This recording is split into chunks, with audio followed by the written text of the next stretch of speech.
English zone.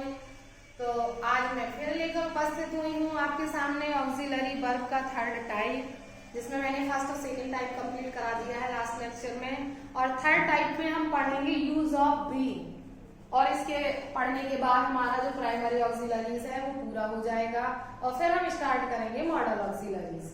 तो देखिए use of be, जो वर्ब बी है, बी इंक्लूड्स, क्या क्या इंक्लूड करता है? Is, are, am, was verb. Verb be है जो हमारी इसमें is, are, am, was, were इतनी हेल्पिंग वर्ब्स इंक्लूड रहती हैं। तो जब भी आपसे वर्ब बी फिल करने को कहा जाए तो इसका मतलब हो जाता है कि हमें is, are, am, was, were fill करना है। तो देखिए ये है जो बी। अब इस बी के जो is, are, am, was, were हैं, इसको टू टाइप्स से यूज किया जाता है। As a helping verb of tense, as a verb to B.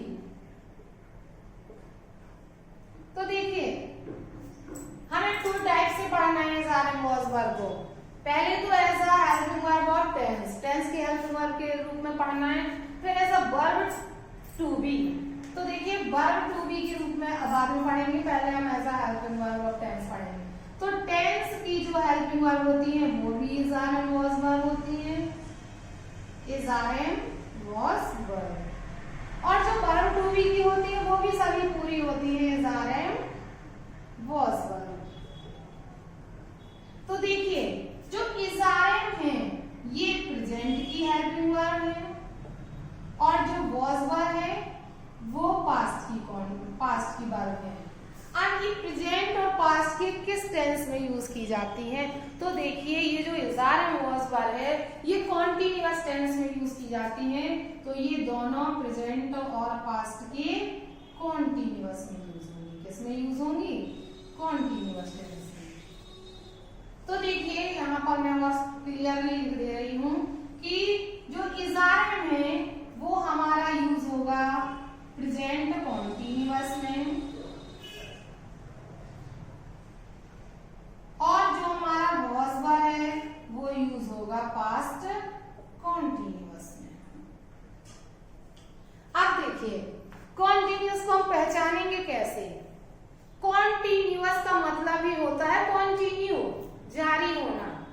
जो काम कॉन्टिन्यू रहता है, लगातार चलता ही जाता है, वो हमारा कॉन्टिन्यूअस होता है। जैसे कि अभी मैं पढ़ा रही हूँ, मैं आपको लेक्चर दे रही हूँ, तो ये मेरा लेक्चर देना क्या है? कॉन्टिन्यू है। आप इस वीडियो को वॉच कर रहे हो, देख रहे हो, तो आपका देखना भी कॉन्टिन्यू है। तो जो काम हम प्रेजेंट में कर रहे हैं वो प्रेजेंट में कॉन्टिन्यू है, और जो पास्ट में कर रहे थे वो पास्ट में कॉन्टिन्यू था। तो जब कोई काम कॉन्टिन्यू चलता है तो वो हमारे कॉन्टिन्यूअस टेंस में बनते हैं। तो अगर हम प्रेजेंट में कॉन्टिन्यू कर रहे हैं, जैसे कि वह इस किताब को पढ़ रही है, she are reading this book. तो वो इस किताब को पढ़ रही है, मतलब प्रेजेंट में अभी उसका पढ़ना क्या है? जारी है, कॉन्टिन्यू है। तो प्रेजेंट में है तो हम क्या कर देंगे? सी के साथ इस फिल कर देंगे। अगर हम कहें कि दे वैस प्लेइंग इन द मॉर्निंग। अब क्योंकि हमने यहाँ पर टाइम ऐड कर दिया है सुबह, तो हम किसी को बता रहे हैं। अगर ये टाइम उसी समय की बात होती तो हमें ये बताने की जरूरत ही नहीं थी कि मॉर्निंग में खेल रहे थे। अब उन्होंने क्योंकि टाइम ऐड कर दिया है तो बताया कि वे सुबह क्या कर रहे थे? खेल रहे थे। हम ये नहीं कहेंगे वे सुबह खेल रहे हैं, बल्कि ये कहेंगे कि वे सुबह खेल रहे थे। मतलब क्योंकि खेल तो सुबह रहे थे, बताया जा रहा है दोपहर को, तो वो टाइम पास्ट में आ गया है, और जब पास्ट में आ गया है तो हम क्या फिल करेंगे? वाज, वर। तो दे के साथ क्या आ जाएगा? वर। तो प्रेजेंट में हम इज, आर, एम का यूज करेंगे और पास्ट में वाज, वर का यूज करेंगे। सेम पैटर्न तो इसमें है, तो फिर इसमें डिफरेंस क्या है? डिफरेंस ये है कि ये जो टेंस वाले इज, आर, एम, वाज, वर होते हैं वर्ब फर्स्ट प्लस आईएनजी के साथ आते हैं। देखिए इसमें भी आईएनजी लगा, इसमें भी आईएनजी लगा, इसलिए इज़ारम वॉज वर्ब आ गया। ठीक है, ये तो टेंस इसके थे। एक एग्जांपल और देख लेते हैं। वी डैश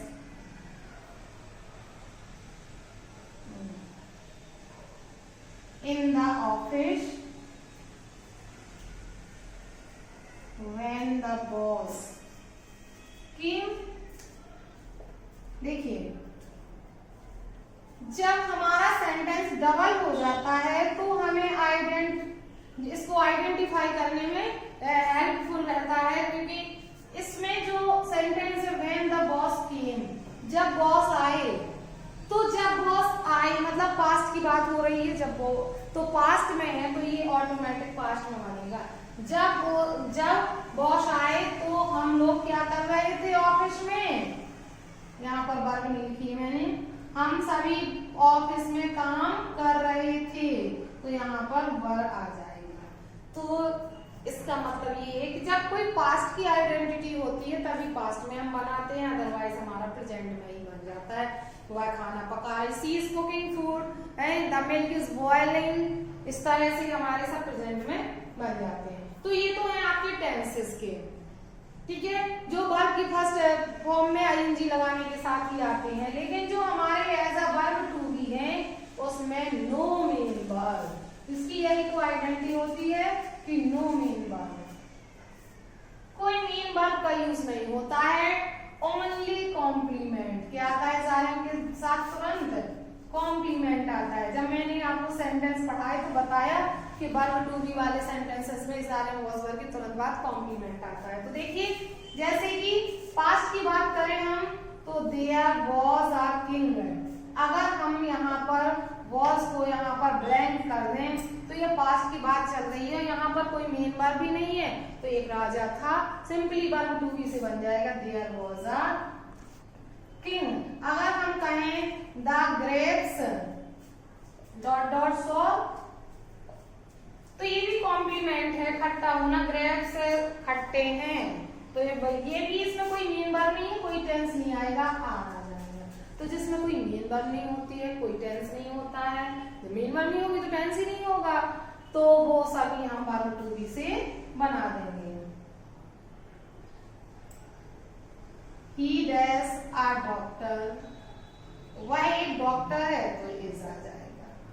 ठीक है, तो इस तरह से हमारे वर्ब टू बी बनेंगे। तो ये तो है आपके इज़ारम वॉज वर्ब के, मतलब बी के दो यूज ऑफ आपका जो एज अ हेल्पिंग वर्ब और टेंस और as a verb to be, ये दो हुए। लेकिन ये तो हेल्पिंग वर्ब है, इसको जब हम एज अ मेन वर्ब पढ़ेंगे तो बी मीन्स होता है होना, एज अ मेन वर्ब। देखिए एज अ मेन वर्ब ये बी मीन्स होता है होना, जिसकी फुल फॉर्म होती है बिकम। क्या होती है? बिकम। तो हम बिकम से इसको हम टेंस के अकॉर्डिंग यूज कर देंगे। जैसे बिकम मीन्स होना, become first form, become, became, become first second third, और टेंस के अकॉर्डिंग इसका यूज कर देंगे। तो हो जाएगा जैसे कि he dash angry, वह क्रोधित हो गया। वैसे तो हम यहाँ पर गॉड भरेंगे, लेकिन अगर हम बिकम की बात करें तो पास्ट में भर जाएगा, क्या आ जाएगा? बिकेम है। या हम कहें वह बूढ़ा हो गया, यहाँ पर होल्ड कर देते हैं, चलो वह बूढ़ा हो गया, तो यहाँ होने की बात हुई है, बिकेम हो गया। तो इस तरह से हम बिकेम का यूज करेंगे। जैसे ये हाँ, तो देखिए ये तो हो गया आपका बिकेम का एज अ मेन वर्ब, ये तो बहुत कम यूज होता है, केवल बिकेम में यूज होता है। अब ये आपके सिंपल से सीधे एक्टिव वॉइस के हो गए एग्जाम्पल। लेकिन इसका एक इम्पोर्टेंट पॉइंट ये बनता है कि जब यही इज़ारम वॉज वर्ब पैसिव वॉइस में यूज किए जाते हैं तो ये हमेशा थर्ड फॉर्म के साथ यूज किए जाते हैं पास्ट पार्टिसिपल में। तो देखिए पैसिव वॉइस में जब हम इसका यूज करते हैं तो वर्ब की थर्ड फॉर्म का यूज किया जाता है। हमें पहचानना है। वैसे हमने अभी आपको लास्ट लेक्चर में मैंने बताया कि जब वर्ब की थर्ड फॉर्म होती है तो एज ए वर्ड का यूज करते हैं क्योंकि परफेक्ट में आती है। लेकिन कभी अगर हम बात करें कि जैसे हमने कहा Ravan dash killed by Ram, तो इसमें जो किल्ड है वो थर्ड फॉर्म है, तो लेकिन ये सेंटेंस पैसिव वॉइस का है। किसका है? पैसिव वॉइस का है। पैसिव वॉइस का सेंटेंस होता है तो जो आपकी थर्ड फॉर्म क्यों ही ना हो, हम यहाँ is are and was verb का मतलब बी का यूज करते हैं। तो ये रावण पास्ट का है तो आ जाएगा was, Ravan was killed by Ram.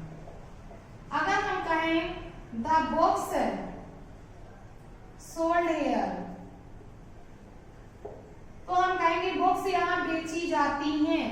तो देखिए हमें इससे समझना है कि ये बुक्स जो है वो सब्जेक्ट है या ऑब्जेक्ट है। अगर इसका सब्जेक्ट जो आगे जो है सब्जेक्ट वो डूअर है, सब्जेक्ट तो दोनों में आएगा, लेकिन अगर ये डूअर है काम करने वाला है तो एक्टिव है और नहीं तो पैसिव है। तो यहाँ पर ना तो रावण ने खुद को मारा ना तो बुक्स ने खुद को बेचा। यहाँ पर डूअर नहीं है, जहाँ डूअर नहीं होते वहां पैसिव वॉइस होते हैं और पैसिव वॉइस में इज आर एन का यूज किया जाता है। बुक्स यहाँ बेची जाती हैं, प्रेजेंट में बन जाएगा तो the books are sold here. इसी तरह से बहुत सारे सेंटेंसेस जैसे कि he was punished by teacher, तो ही खुद को कभी पनिश थोड़ी ना, कोई लड़का अपने आप को पनिश नहीं कर रहा, उसे टीचर द्वारा पनिश किया जा रहा। पैसिव वॉइस है। पैसिव वॉइस में थर्ड फॉर्म के साथ is are and was verb का यूज किया जाता है। तो ये है आपका ओवरऑल बी का यूज। तो देखिए जो बी है वर्ब बी, उसको हम टेंस में प्रेजेंट इंडेफिनिट, प्रेजेंट कॉन्टिन्यूअस और पास्ट कॉन्टिन्यूअस में यूज करेंगे। और वर्ब टू बी में आप कॉम्प्लीमेंट के साथ यूज करोगे और पैसिव वॉइस में आप थर्ड फॉर्म के साथ यूज करोगे। और हाँ, जो हमारा बी है ये बीन के रूप में भी यूज हो जाता है। बीन,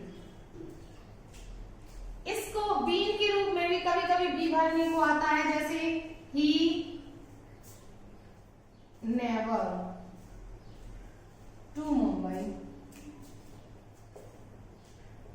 तो देखिए he has never to Mumbai.